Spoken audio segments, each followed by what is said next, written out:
우리는 현재를 충실히 살아가지 못하고 언제나 그 너머를 향해 있다.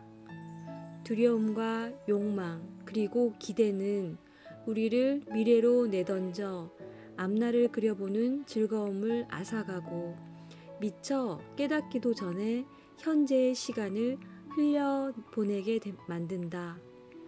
미래에 대해 근심하는 영혼은 불행하다. 플라톤은 이 고귀한 가르침을 이렇게 인용을 했다. 너의 일을 하고 너를 알라. 자기 일을 제대로 해낸 사람은 자신이 누군지를, 자신의 것이 무엇인지를 알라는 의미를 깨달을 것이다. 그렇게 자신을 잘 아는 사람은 남의 일을 자기가 취하지 않고 무엇보다도 스스로를 사랑하고 개발하며 필요 이상의 소유나 불필요한 사유와 명제를 거부한다. 미련한 사람은 원하는 것을 얻고도 기뻐할 줄 모르지만 지혜로운 사람은 주어진 것에 만족하고 절대 자기 자신에 대해 불만을 품지 않는다. 우리가 때때로 자신을 돌아본다면 타인을 감시하고 외부적인 것을 파악하는 데 할애하는 시간을 차라리 자신을 탐구하는 데 쏟는다면 우리 인간이 얼마나 연약하고 불완전한 조각들로 이루어졌는지 금세 발견할 수 있다. 그 무엇에도 만족하지 못하고 욕망과 상상에 사로잡혀 자신에게 무엇이 필요한지 제대로 선택하지 못하는 우리의 모습이 바로 우리가 불완전하다는 증거가 아니겠는가. 갈망하는 대상이 멀리 있을 때는 다른 무엇보다도 그것을 열망한다. 그러나 그것을 얻고 나면 다른 것을 바라며 여전히 갈증을 느낀다. 우리가 무엇을 알게 되고 무엇을 누리게 되든 우리는 그것이 충분한 만족을 주지 못한다고 느끼며 현재의 것이 적당함에도 언제나 미지의 미래를 쫓는다. 그러나 현존하는 것들이 충분하지 않아서가 아니라 우리가 마구잡이로 잘못 받아들이기 때문이다. 사람이 사는데 필요한 거의 모든 것이 주어졌으므로 사람은 살 수 있다. 그러나 부와 명예와 영광이 넘쳐나고 자녀들의 명성으로 빛이 나는 사람일지라도 깊은 내면에는 근심하는 마음이 있다. 고통스러운 탄식으로 정신이 괴로울 수도 있다. 그때야 그는 불행의 근원이 바로 그릇 자체에 있다는 것을 깨닫는다. 그릇에 결함이 있기 때문에 밖에서 아무리 좋은 것을 부어본들 내부는 부패할 수밖에 없음을 말이다. 우리의 욕망은 우유부단하고 변덕스럽다. 그래서 인간은 어떤 것도 제대로 차지하거나 즐기지 못한다. 그러나 우리는 이것이 사물의 결함 때문인 줄 알고 잘 알지도 못하는 다른 것들로 채우고 즐긴다.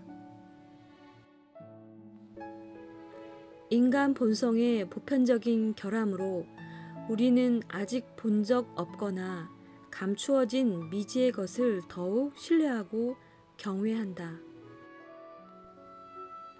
우리가 행복이라고 부르는 것은 불행의 부재일 뿐이다. 누군가가 말했다. 불행이 하나도 없다는 것은 너무나 행복한 일이라고. 인간이 바랄 수 있는 가장 행복은 불행의 부재이다. 느낄 수 있는 일부의 즐거움, 단순한 건강과 무통 이상의 것을 주는 듯한 흥분과 욕구는 곧 적극적인 쾌락이다.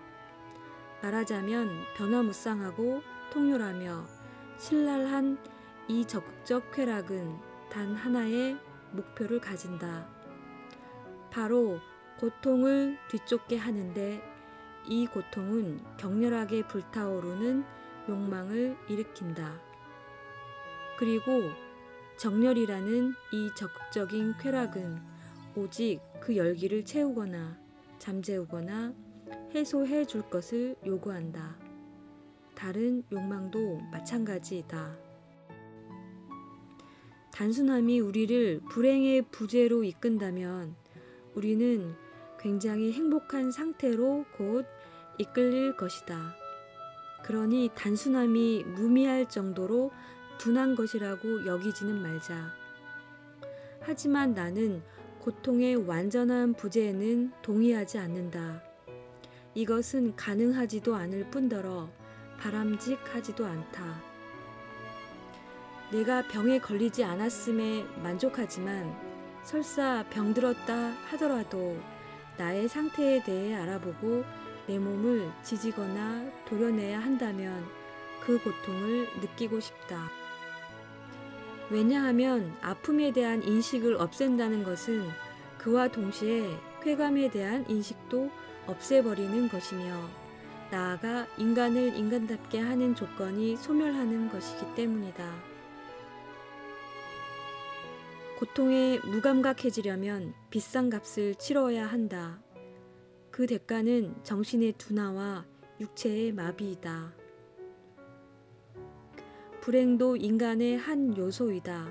그러므로 항상 고통을 쫓아내려고 하지 말고 쾌락만을 쫓기만 해서도 안 된다.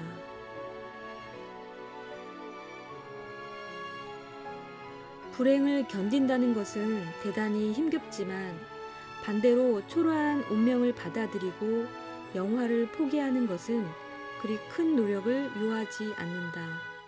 그러나 이런 포기에 영광이 동반되는 줄은 모르는 사람들은 모른다. 여기에는 위대해지는 쾌감과 욕망보다 더 큰 야심이 있을지도 모른다. 내가 중간 계층을 좋아하는 것은 내 운명이자 취향이다. 신이 나에게 허락한 환경을 넘어볼 생각을 하지 않았음은 내가 하는 일과 인생을 통해 드러났다. 자연적으로 주어지는 것들은 편안하다. 내 영혼은 워낙 겁쟁이라 좋은 운명을 중요도에 따라서가 아니라 용이성에 따라 평가한다.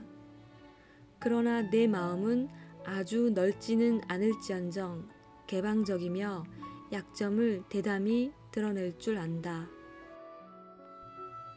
한 사람은 신사답고 학식 있고 온갖 매력과 오락에 능한 사람이 있다. 그는 홀로 평온한 삶을 향유하였고 다른 한 사람은 모범적이고 놀랄 만큼 도도하고 영광스럽게 훌륭한 생을 마감했다.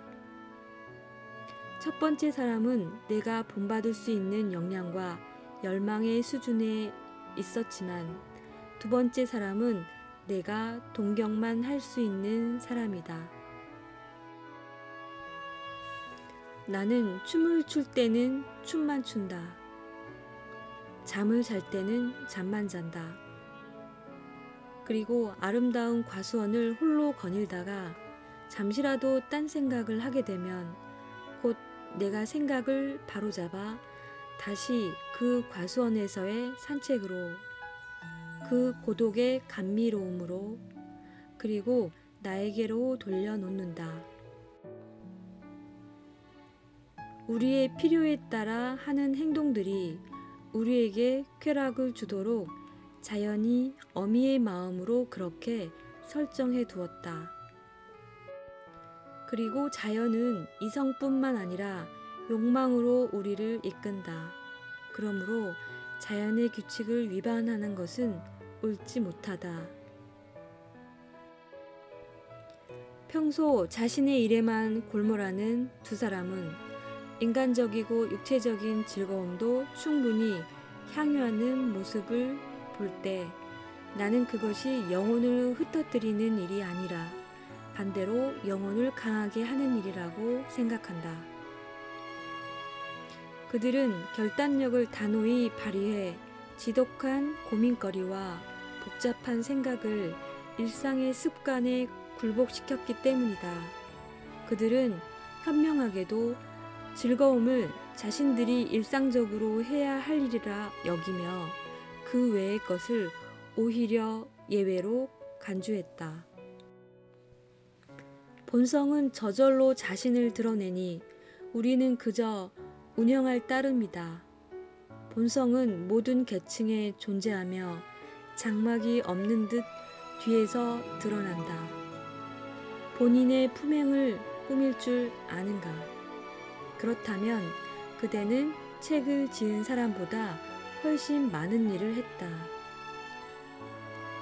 본인은 휴식을 취할 줄 아는가? 그렇다면 그대는 도시와 제국을 점령한 이들보다도 더 많은 것을 얻을 것이다. 인생의 최대의 걸작은 바로 온당하게 사는 인생이다. 통치하고 재산을 모으고 계획을 세우는 다른 모든 일들은 기껏해야 부수적이고 사소한 찌꺼기들일 뿐이다. 세간의 인간은 늘 미래의 일들에 얼이 빠져 있다고 비난하는 자들, 지나간 것들을 붙잡지 않았듯이 앞으로의 것들도 손에 쥘 생각이 없는 듯 그저 현재의 것들을 꽉 붙들고 또 그 위에 자리 잡으라고 가르치는 자들이 있다. 그들이 만약 본성에 따라 이끌려 간 결과들도 감히 오류라 칭한다면 그들은 인간의 가장 흔한 오류를 범하는 것이다. 우리에게 정신보다는 행위를 바로잡아야 한다는 거짓된 생각을 심어주기 때문이다. 무엇을 아느냐고 물었을 때 나에게 책을 들이미는 사람이 있다. 그는 사전에서 둔부의 의미와 옴의 의미를 찾지 않고서는 둔부에 옴이 있다고 말하지도 못한다. 우리는 다른 이의 의견과 학식을 무심코 받아들인다. 그러나 중요한 것은 그 지식을 우리의 것으로 만드는 것이다. 다른 사람을 맹목적으로 쫓는 자는 아무도 쫓지 않는 자이며 그는 결국 아무것도 찾지 못하고 그 무엇도 알아내지 못한다. 최소한 그 자신이 아는 것이 무엇인지는 알게 해야 한다. 진리와 이성은 모두에게 공평하다. 고로 처음으로 말했다고 해서 나중에 말한 사람보다 진리와 이성에 대한 소유권을 더 갖지는 않는다. 플라톤과 내가 동일하게 보고 이해했다면 그것은 플라톤의 진리와 이성인 동시에 나의 진리와 이성이기도 하다. 학생은 다른 데서 얻은 지식을 혼합하고 변형시켜 완전한 자신의 작품, 즉 자신의 견해를 만들어내야 한다. 학생이 공부하고 일하고 실습하는 모든 이유는 결국 이 견해를 형성하기 위한 것이다. 우리는 머리를 채우기 위해서만 노력하고 이해나 의식은 비워둔다. 마치 새들이 새끼를 먹이고자 곡식 나다를 찾아서 먹어보지도 않고 물어오듯 학자들은 책에서 주워 담은 학문을 그저 쏟아내려는 목적으로 혀끝에서 떠들어대며 공중에 날려버린다.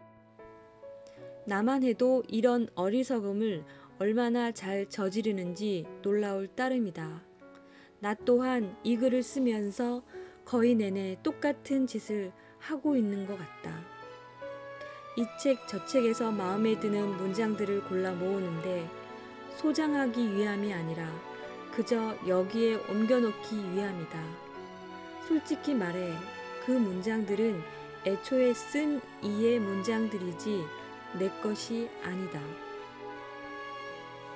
학문은 오로지 과시의 대상이 되거나 사람들과 좋은 관계를 유지하기 위한 얘기거리가 되며 손에서 손으로 전해질 뿐이다. 마치 세고 버리는 것 외에는 어디에도 쓸모가 없는 가짜 동전과 같다. 우리들은 많은 실수들을 한다. 그러나 타인이 그것을 들추어냈을 때도 깨닫지 못하는 것은 판단의 결함이다. 자신의 무지를 인지한다는 것은 가장 아름답고 확실한 판단의 증거이다. 사물에 대해 더 잘 이해하고 싶지만 이에 대해 대가를 치르고 싶지는 않다. 내 남은 소망은 고생 없이 평온하게 보내는 것이기 때문이다. 제 아무리 중요한 학문도 예외는 아니다. 독서는 순전히 심심풀이로서 책 속에서 즐거움을 찾을 목적으로 하는 것뿐이다. 내가 공부를 한다면 그것은 오로지 스스로를 더 잘 알기 위한 일이며 잘 살고 잘 죽는 법을 배우기 위한 일이다. 고민들은 나를 짓누르거나 상하게 한다. 또한 삶을 연약하게 하며 흔들리기 쉽다. 나는 고민에 집중하기 시작하면 어떤 하찮은 이유에서건 자극을 받으면 기분이 한쪽으로 쏠린다. 그 다음에는 감정이 저절로 강화되고 격해져서 일들이 앞치고 덮쳐 스스로 계속 커진다. 낙숫물이 대도를 뚫듯이 이 평범한 낙수가 나를 갉아먹고 잡아먹는다. 일상의 불행들은 결코 하찮지 않다. 특히 끊임없이 함께해야 하는 집안 사람들로 인한 불행은 더욱 지속적이고 돌이킬 수가 없다. 평소에 우리는 욕망의 변화에 따라 상하좌우로 상황의 바람이 부는 대로 이끌려간다. 무언가를 원하는 순간까지는 무엇을 원하는지는 생각하지 않다가 그 순간이 닥치면 환경에 따라 색깔을 바꾸는 동물처럼 벼랑간 마음을 바꾼다. 이내 또 변해서 원래의 위치로 되돌아온다. 이렇게 우리의 욕망은 자주 흔들리며 일관성이 없다.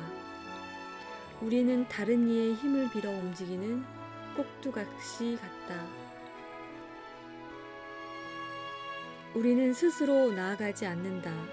잔잔하거나 물결치는 물리를 때로는 부드럽게, 때로는 격렬하게 떠다니는 물체처럼 여기저기 이끌려간다.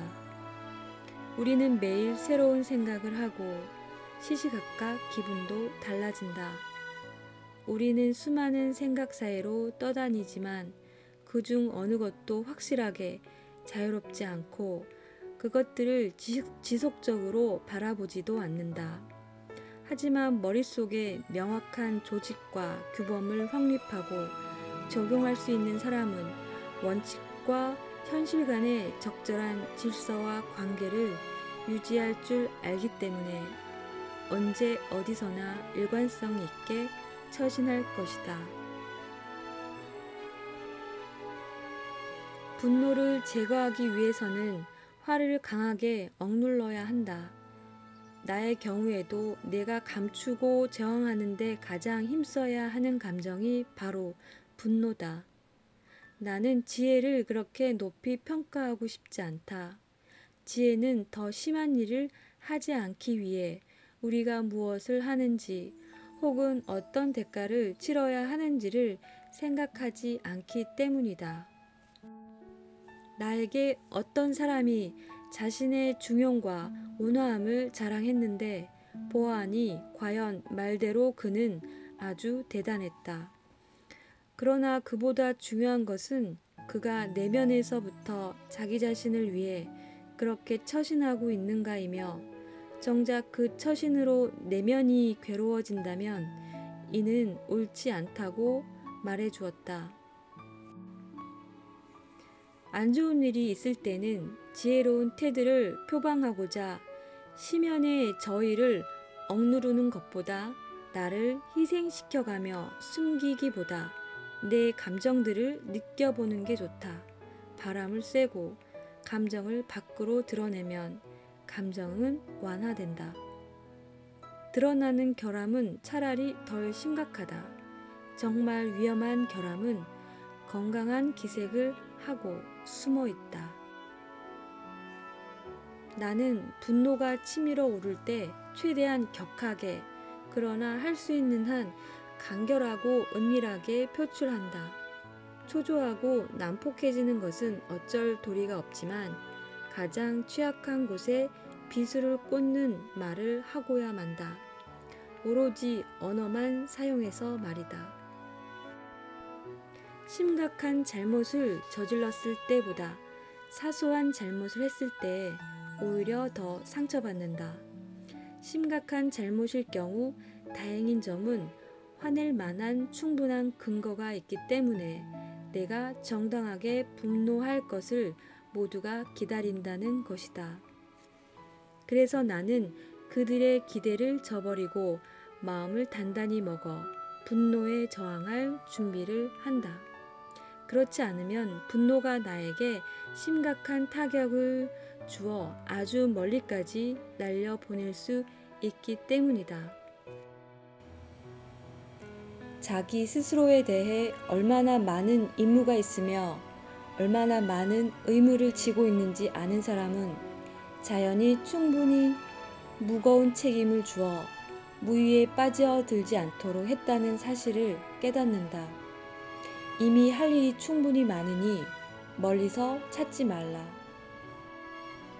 사람들은 자기 자신을 세놓는다. 자신을 위해 재능을 사용하지 않고 자기를 노예 삼는 자들을 위해 사용한다. 새든 사람이 주인이 되는 셈이다. 나는 이런 상황이 마음에 들지 않는다. 우리 영혼의 자유를 아끼며 정당한 경우를 제외하고는 자기 자신을 담보로 넣으면 안 된다. 정상적으로 판단한다면 그럴 일은 극히 드물다. 붙잡히고 끌려가는 것에 익숙해진 사람들을 보아라. 큰일이든 작은 일이든 상관이 있든 없든 그들은 모든 일에 끌려다닌다. 할 일이 있으면 무분별하게 감섭하며 격렬한 움직임이 없을 때는 영혼 없이 존재한다. 그들은 바쁘기 위해서 바쁘다. 그들은 가고 싶어서가 아니라 가만히 있지 못해서 간다. 마치 돌이 땅에 떨어지면 더 이상 갈 수 없는 데까지 멈추지 않듯 말이다. 할 일이 있다는 것은 곧 자신이 중요하고 존엄하다는 의미로 받아들이는 사람들이 있다. 그들은 성가신 친구들에게도 친절을 베푼다. 타인에게 돈을 나눠주지는 않지만 개인의 시간과 삶을 할애한다. 차라리 인색한 것이 더 유익하며 칭찬받을 만하지만 우리는 대개 이런 일에 가장 낭비를 많이 한다. 나는 나 자신에게만 매달린다. 그리고 평소에 내가 원하는 것을 조용히 바라지만 많은 것을 바라지는 않는다. 이와 마찬가지로 일하며 바쁘게 지내는 일도 뜸하고 막상 바쁠 때도 잠잠하게 한다. 다른 사람들은 열과 성을 다해 모든 것을 원하고 운영한다. 하지만 난관이 너무도 많기 때문에 세상의 일들을 다소 가볍게 피상적으로 흘러가게 두면 안전하다. 쾌락도 본질적으로는 고통스러운 것이다.